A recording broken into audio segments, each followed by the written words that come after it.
उपमुख्यमंत्री आणि राष्ट्रवादी काँग्रेसचे अध्यक्ष अजित पवार यांची पुणे आणि बीड जिल्हा पालकमंत्रीपदी नियुक्ती झाल्यानिमित्त पुण्यात शहर राष्ट्रवादी काँग्रेसने आनंदोत्सव साजरा केला आहे।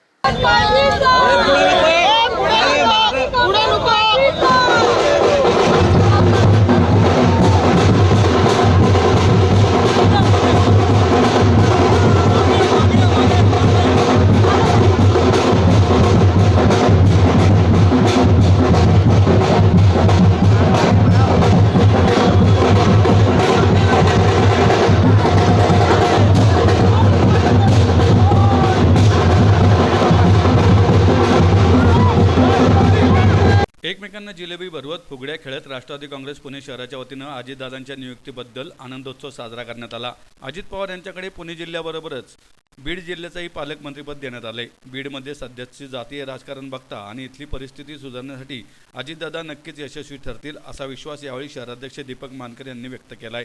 यावेळी शहराध्यक्ष दीपक मानकर, कार्याध्यक्ष प्रदीप देशमुख, दत्ता धनकवडे, दत्ता सागरे, पक्षाच्या प्रवक्त्या रुपाली पाटील, सतीश मस्के, बाबा पाटील यांच्यासह कार्यकर्ते मोठ्या संख्येने उपस्थित होते। कार्यकर्त्यांना आणि महाराष्ट्राला अपेक्षित होतं तेच खऱ्या अर्थानं झालं असं म्हटलं तर चुकीचं ठरणार नाही। या पुणे जिल्ह्याचं आणि बीडचं पालकमंत्रीपद आदरणीय दादांना मिळाले याचा आनंद कार्यकर्त्यांना निश्चितपणे झालेला आहे। त्यामुळे खऱ्या अर्थानं हा जल्लोष पुणे शहरामध्ये होत आहे आणि मला असं वाटतं की पुरोगामी महाराष्ट्राला एक विचार देत असताना या पुण्याच्या विकासाला गतिमान करण्याचं सामर्थ्य आदरणीय अजितदादांमध्ये निश्चितपणानं आहे आणि दादा त्या पद्धतीने देखील केलेलं आहे आणि इथून पुढे देखील करतील।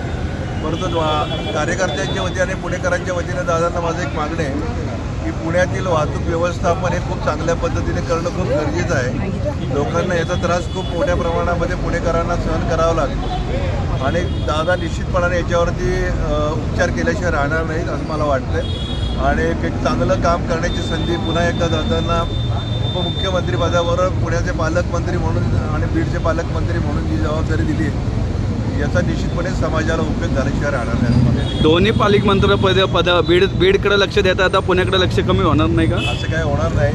जो ज्याच्याकडे महाराष्ट्र सांभाळण्याची ताकद आहे, महाराष्ट्राची नांदीचं काय आहे दादांना चांगली माहिती आहे आणि या महाराष्ट्रामध्ये विकासाला गतिमान करण्याचं सामर्थ्य हे दादांमध्ये आहे। त्यामुळे नुसतं बीड असो अजून आणखी एखादी जरी जबाबदारी दादांना दिली तरी ते दादा निश्चितपणाने पार पाडतील हा विश्वास मला या ठिकाणी नमूद करायचं वाटतं। पक्ष म्हणून महापालिका निवडणुकीसाठी याचा किती फायदा होईल? एक लक्षात ठेवा, शेवटी दादांची कार्यक्षमता आणि एक सर्वसामान्य माणसाला एक विश्वास निर्माण झालेला आहे। या महापालिकेच्या निवडणुकीच्या निमित्तानं महायुती होईल अथवा नाही होईल, परंतु आमची स्वतःची देखील पुणे शहरामध्ये एक ताकद आहे, राष्ट्रवादी काँग्रेस पक्षाची दादांची ताकद आहे आणि या ताकदीचा उपयोग या महानगरपालिकेच्या निवडणुकीमध्ये निश्चितपणे राष्ट्रवादी काँग्रेस पक्षाला आम्हाला झाल्याशिवाय राहणार नाही आणि दादा पालकमंत्री झाल्यानंतर त्याचा इफेक्ट आणखी मोठ्या प्रमाणामध्ये पुणे शहरामध्ये निश्चित